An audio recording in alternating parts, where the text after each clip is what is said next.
Okay, welcome, Board of Elections. Thank you very much, and thank you, Chairman May, for accommodating us. Commissioner Sardo is on vacation. It was a planned vacation for this week. Unfortunately, she made that well before we knew about the hearing. So her deputy, Candace Clemens, is accompanying us here, me here today. We did submit written testimony, which is pretty extensive in our in the specifics, and in the hopes of getting through here today, because I know we're running a little late, I'll do a 5-mile high, look at that. The Board of Elections has unique issues coming up in the 2023 calendar year. The biggest issue that we have is the expiration of our HAVA shoebox grant. This is a grant that we've had since 2007. And we have been able to use that grant quite extensively to offset local dollars. That shoebox grant will expire this year. The main reason for it to be expired, it was going to expire next year, but the reason it's expiring this year is because of the addition of the second primary that was announced in May of this year and was not budgeted for in 2022. Because it is a federal year, we are able to use as much of that shoebox money to offset any unexpected costs from that primary in 2022, but that will zero out this shoebox grant. And that shoebox grant covered annually our training for election inspectors. That's about $140,000 annual cost that we will no longer be able to put on shoebox, but it is required for us to do by election law. And another, there's a lot of smaller things on there. Another big thing that went on the shoebox grant was our communications for our electronic poll books. That's about $50,000 to $70,000 a year, depending on how many we activate within a year. And that will no longer be on the budget. On the shoebox grant is now going to go to local dollars. The training it would be paid for in the 103 line. That's our inspector training and election worker training. And the communication line would cover our electronic poll books. In the executive budget, we did request, our request for our 103 line was not met at what we requested. We requested $985,607, and we were in the executive budget.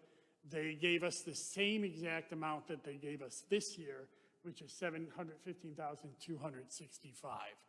I don't believe that adequately addresses some of the issues that we are going to face next year, namely that $140,000 in extra training expenses that we are paying on grant in 2022.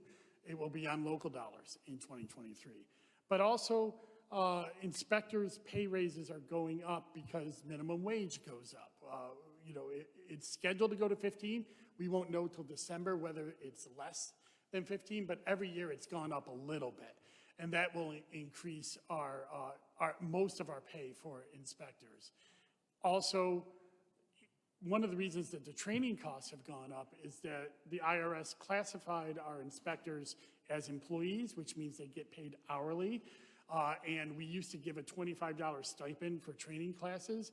We now have to pay them hourly for their 3-hour training classes, which means that it goes up from a $25 stipend to around $40 for each inspector. That happened this year. And that, of course, was offset by shoebox money, but it will be hit local dollars next year. And of course, adding on another extra hour of sexual harassment that every employee must do, that's another added expense that has not been there in the past. It is possible that if we don't have a countywide primary next year, that the $715,000 that was allotted by the county exec might cover a compacted city-only primary plus a general election, but I can't guarantee that, even if that happens. And when we put out allotments, we always assume we're going to have a countywide primary because we don't want to go over budget. I will note in 2018, when we went over budget, it was exactly because of that. We had a request in and it was lowered, and then we had a midterm year that acted more like a presidential than a midterm year, and that's why we went over budget. I believe that's the last year we've gone over budget. We did also ask for 4 new employees, and that was rejected in the county executive's budget. This was for the 101 line. It would have been a cost of $138,945. We wanted 2 election clerk 1s and 2 election clerk 2s. And we asked for more employees last year, and this body gave us 2 employees in addition to the executive budget. But we are facing more election law changes next year that are going to drastically alter the workload, even in a non-federal year. And that's mainly what I'm talking about is the changes in registration. Automatic and online voter registration are going to come online in 2023, and the legislature moved the voter registration deadline down from 25 days to the constitutional minimum of 10 days. This is going to drastically alter the number of registration forms and the timeline in which we get these registration forms. Much of the way we're able to keep up with the current flow is that we use that 15 days after the 25-day threshold to catch up. We're always thousands of voter registration forms behind. I believe we're like 3,000 now, right? Or something like that. And we use that time period to catch up. We will no longer have that luxury in 2023 because the 10-day window is also the start of early voting. So our rolls have to be up to date as much as possible when we program our electronic poll books on the day before early voting. And then, of course, we're going to continually update them. But to keep voters from not being in the book when they go to the polls, we have to keep up with voter registration as opposed to catching up. And we require trained staff to do that. Voter registration is not something that can be done by outside work. It is specialized work. It takes approximately 6 months to train a registration clerk. And just to tell you the kind of workload that has increased at the Board of Election. In 2015, the Onondaga County Board of Election processed 20,368 registration forms. In 2021, we processed 94,215 registration forms. That's without these new law changes coming into place. In other states where these law changes have come into place, the registration forms have had an initial surge, which we'll see in 2023, but also an increase of 20 to 30% of registered voters in a county because there's a certain significant part of the population that are not properly registered, and now they will. The benefit is our voter rolls are more accurate than they've ever been before, and that's the reason for those law changes. But at the end of the day, we do have to keep up because we saw what happened in Oneida County in New York 22 when they did not process their voter registration forms before the election, and what a national disaster that became for them. And that's what we're trying to avoid here. So we asked the legislature to look at our request for additional clerks. It is also, we do hope that if we do get permanent full-time clerks, we will not have to enact temporary clerks, especially in the upcoming election in 2024. A lot of times we have to bring in temporary help. They're not as efficient. They are, especially in presidential years, they're not as trained. And it's getting harder and harder to recruit people at that temporary wage level without the benefits of having county benefits. In fact, the 2 election clerks that we hired this year, it was hard for both commissioners to find people willing to take it at that salary, even with the benefits. The salary amounts are much lower than what is out there in the private sector for this type of work. That is, I'm sure, a tune you're going to hear from every department and when it comes to, actually getting this work in. Unfortunately, the Board of Elections, because we have to have all of these registration forms processed before an election starts, we don't have the opportunity to put off work to the next year or to the next cycle. And we do hope that the capital budget that has been proposed and will bring more efficiency to the Board of Elections. We already field less inspectors than the rest of upstate New York. We field about 3.35 inspectors for every 1,000 registered voters. Upstate New York averages about 5 inspectors for every 1,000 registered voters. And that's because we've embraced technology here by the implementation of electronic poll books and ballot on demand. That actually allows us to have less inspectors. If we have this new fleet of voting machines, it will also allow us to have less inspectors, not only on election day, but early voting, because these new machines will be easier to program, easier to staff up, and we won't have to have as many people in there for the powering up and shutting down of the polling place. So I hope I kept that brief enough, and I'm happy to take any questions. Great, thank you, Dustin. And, you know, in the interest of keeping our because we're way behind today, I'm going to actually ask the first questions just to focus on the budget stuff. I'm sure everyone's got questions, but I'm going to kick it off. Absolutely. If it's okay. The way I'm hearing you, there's 3 things, right? I mean, you've got a staffing request. I'm sure anybody that's been here more than 2 or 3 years could script out exactly how that process will go and where it may land. So I don't know if we don't talk about that too much, other than the fact that it's being driven by changes in the law that is creating more work, right? Fair enough? The shoebox grant, I'm still a little unclear. So in a sentence or two, could you explain, because I'm looking at your grants budget, and it's just a number inside parentheses, right? That means it's loss of funds. Yeah. And then I look into your budget, and I see maintenance, utility, rents, professional services, all other expenses, and maybe travel and training. But those other 3 lines are substantial increases in your annual expenses. I'm guessing that's flowing into your bottom line. That is correct. And can you explain just in a sentence or two exactly how that is?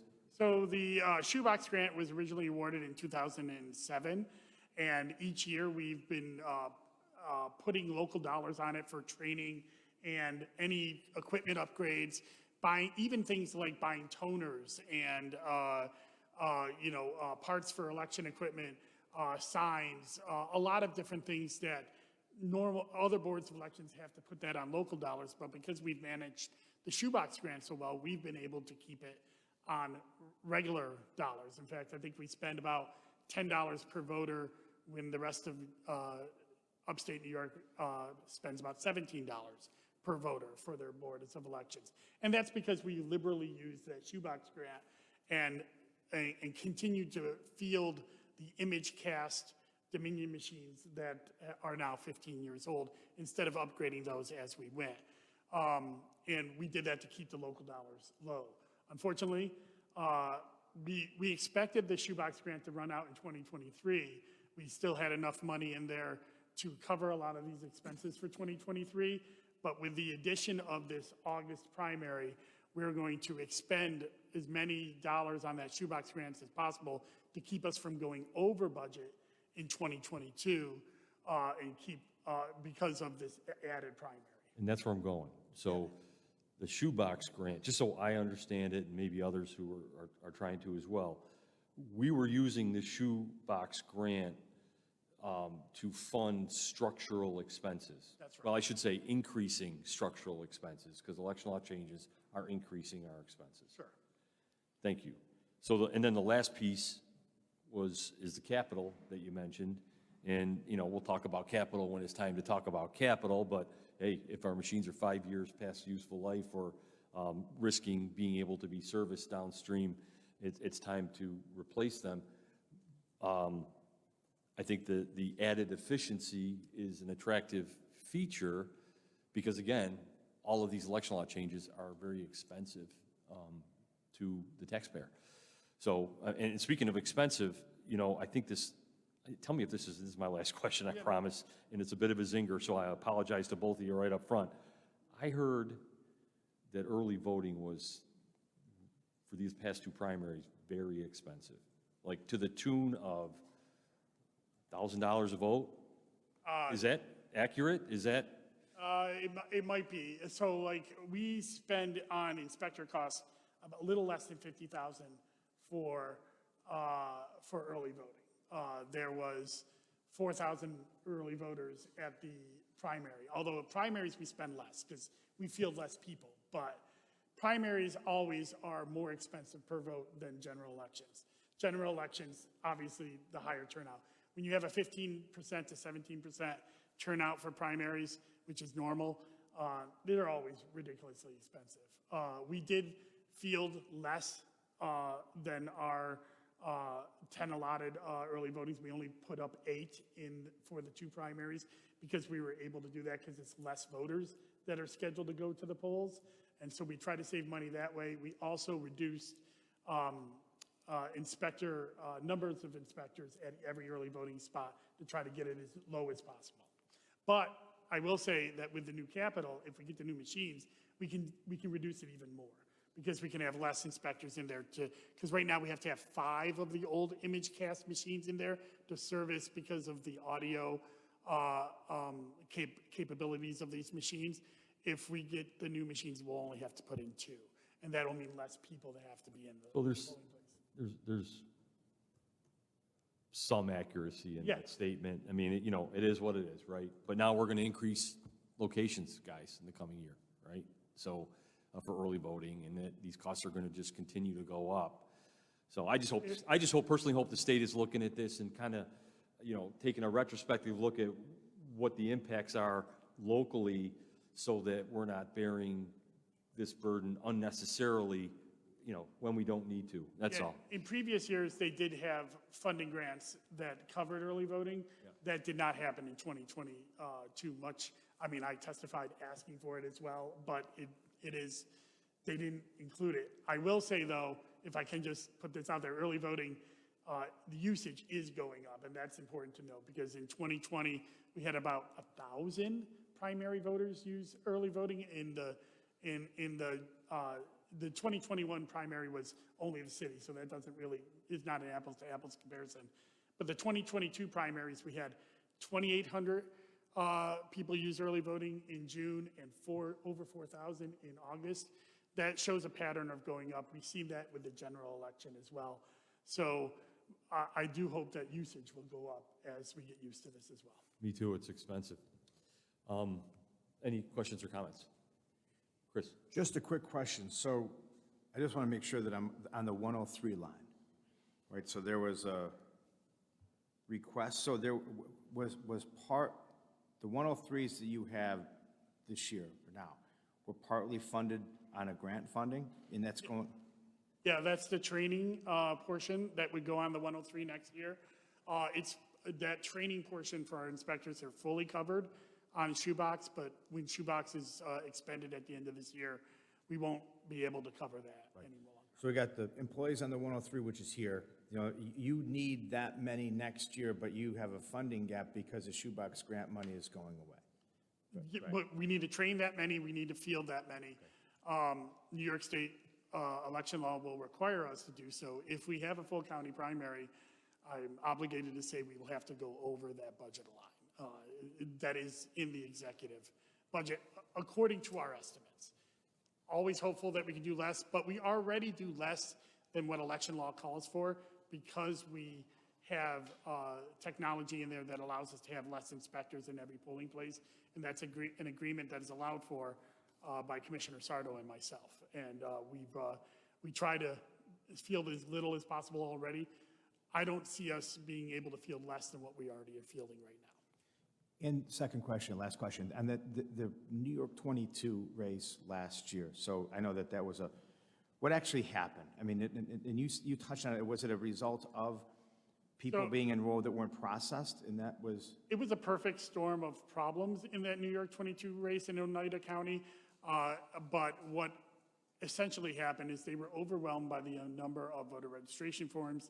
They did not staff up for the presidential year. We did, but also what happened was thousands of voter registration forms from the Department of Motor Vehicles were just left unentered into the voting rolls. And it wasn't entered until January of 2021 after the court found out about it. The commissioners rightfully resigned after that because it was a bad decision, but it speaks to the fact of what happens when a board of elections might get overwhelmed if there's a lot of voter registration forms. And I will say that, you know, if we don't get additional staff, our only hope to catch up is to have mandatory overtime for our current staff. And we've had 5 of our 18 employees resign over the last 2 years because they were overworked and overwhelmed. And 2 of them took resignations, 3 of them found other jobs. It is tough when we were doing 30 straight days of 12-hour days to get ready for elections. And that's what we were doing in 2020 and 2021.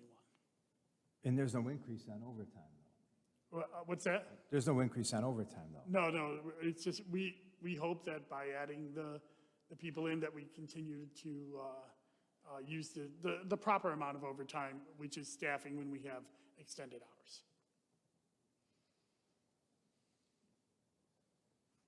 But if you don't get the money, you don't have the overtime, how are you going to pay them? Where's the overtime going to come from if you don't get the staff and you have to process them? This is always a answer that gets me in trouble with the legislature, but we're going to have to pay for it. We're going to authorize it.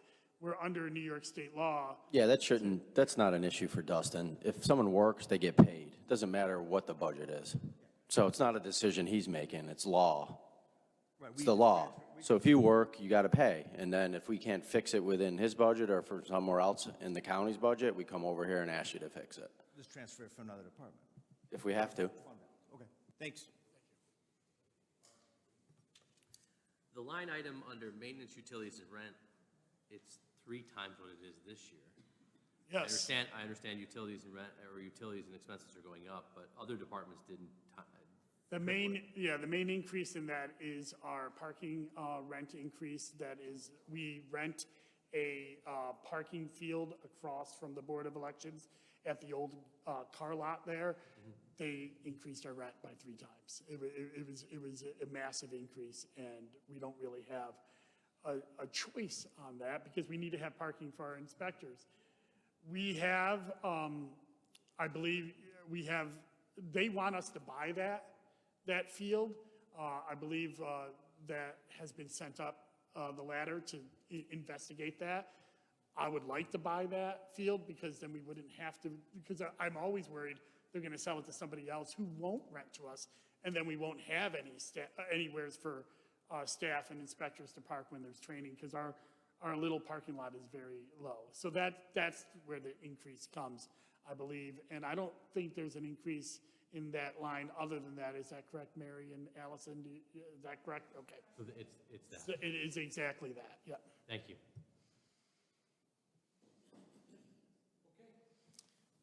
Thank you very much. Oh, I'm sorry. Thank you, Chairman. Thank you. Thank you.